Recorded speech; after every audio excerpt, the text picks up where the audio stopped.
Terima kasih untuk ibu-ibu semuanya karena sudah menyempatkan hadir di acara diseminasi budaya positif.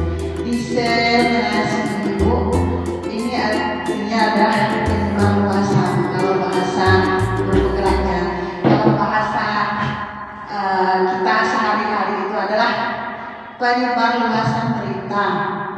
Ya, dan ini tujuan dari diseminasi ini adalah amanah yang harus saya sampaikan melalui program bergerak, karena tujuan dari diseminasi ini adalah program cara kita mengajar cara menghadapi situasi yang ada di sekolah yang kita hadapi di dalam ekosistem pembelajaran atau sekolah kita. Nah, di sini diseminasi budaya positif SD Negeri 3 Patabulir. Di sini saya akan jelaskan satu-satu konsep inti budaya positif. Nah, di sini ada perubahan paradigma belajar. Jadi di dalam konsep inti budaya positif ini ada 6 cakupan. Pertama adalah perubahan paradigma belajar, lalu disiplin positif, lalu nilai-nilai belajar, lalu kebutuhan dasar manusia, motivasi perilaku manusia, 5 posisi kontrol, dan keyakinan kelas serta restitusi segitiga restitusi. Kita lanjut.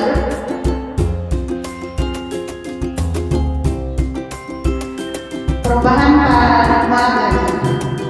Di sini dalam membangun budaya positif, sekolah dapat menyediakan lingkungan yang positif dan aman dan nyaman agar siswa mampu berpikir, berbeda dan mencinta dengan berbeda, mandiri dan bertanggung jawab, sesuai dengan filosofi belajar berencana, yaitu pendidikan sebagai tempat persemaian pendidik kebudayaan dan masyarakat. Jadi maksudnya di sini perubahan paradigma belajar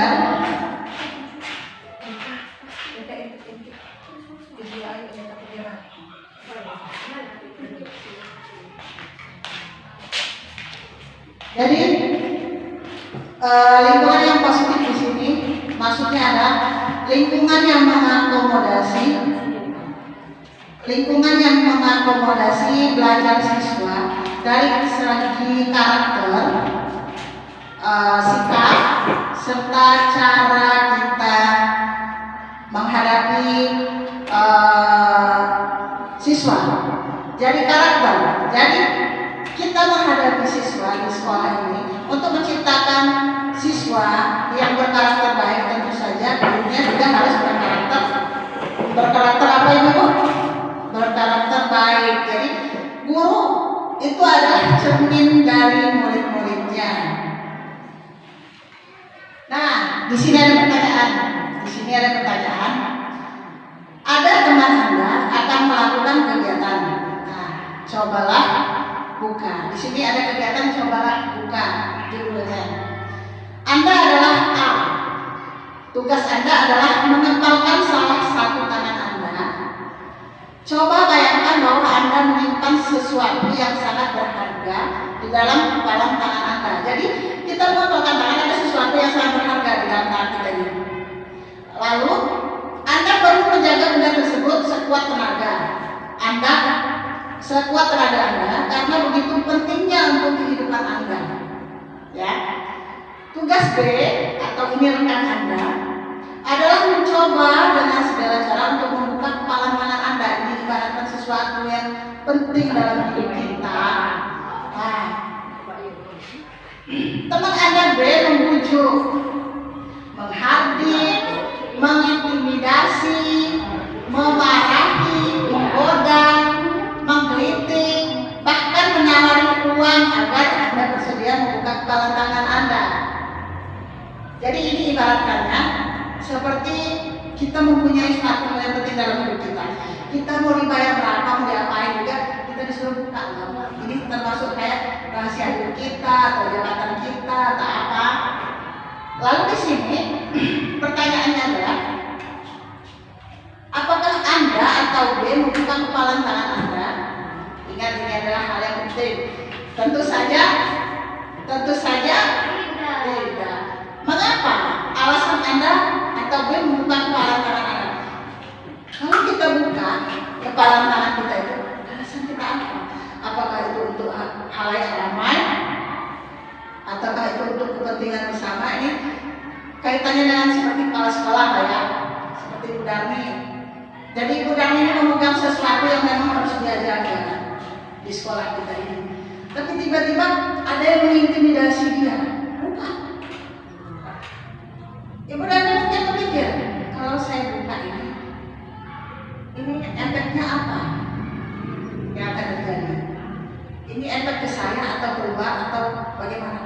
Mungkin saja bisa dibuka kalau itu untuk kebaikan bersama. Nah, lalu di sini, apakah Anda atau B menutup kepalan tangan Anda? Mengapa? Alasan Anda atau B tetap menutup kepalan tangan Anda? Jadi kita punya alasan sendiri-sendiri ya tentang apa yang kita pegang. Lalu dalam kegiatan ini sesungguhnya siapa yang megang kendali atau kontrol untuk membuka atau menutup kepalan tangan?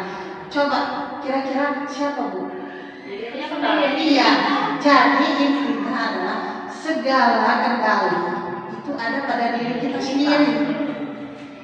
Apapun itu, baik itu positif maupun negatif ataupun kekuatan mental kita pun itu ada di diri kita sendiri.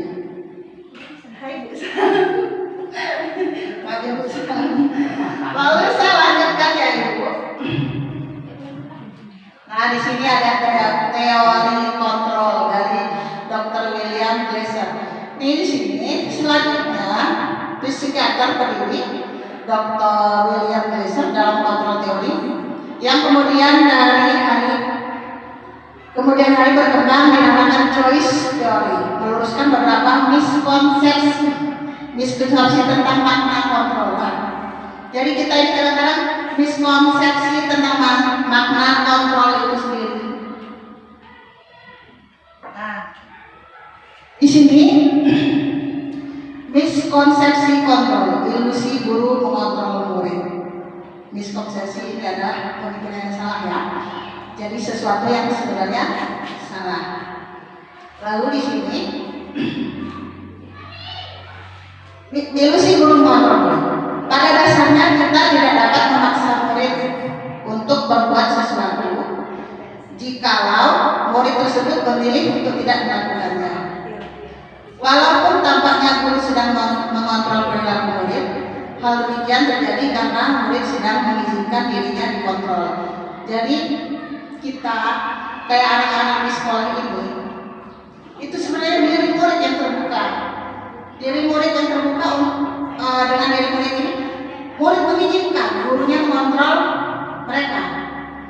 Lalu di sini, saat itu bentuk kontrol guru menjadi kebutuhan dasar yang dipilih murid tersebut. Teori kontrol menyatakan bahwa semua perilaku memiliki tujuan, bahkan terhadap perilaku yang tidak disukai. Jadi anak murid kita itu, mereka kan manusia yang memang sudah bisa berpikir. Jadi apapun yang kita guru katakan atau perbuat pada mereka ini mengizinkan anak murid kita ini mengizinkan apa yang kita kehendaki dengan mereka selama itu dalam masa pembelajaran. Jadi mereka yang membuka hati mereka tentang apa yang kita lakukan ke mereka. Misalkan si A kesana, jadi karena dia merasa itu gurunya yang memerintahkan, maka dia lakukan. Lalu ilusi bahwa semua penguatan positif efektif dan bermanfaat. Di sini penguatan positif atau bukan adalah bentuk-bentuk kontrol. Nah, jadi kita membujuk anak-anak kita, mengajak mereka belajar pun itu termasuk bentuk kontrol. Segala usaha untuk mempengaruhi murid agar mengulangi suatu perilaku tertentu adalah suatu usaha untuk mengontrol murid tersebut. Jadi erat sekali dengan pembelajaran bahwa apapun yang kita lakukan di kelas adalah cara kita untuk mengontrol murid kita dalam proses pembelajaran.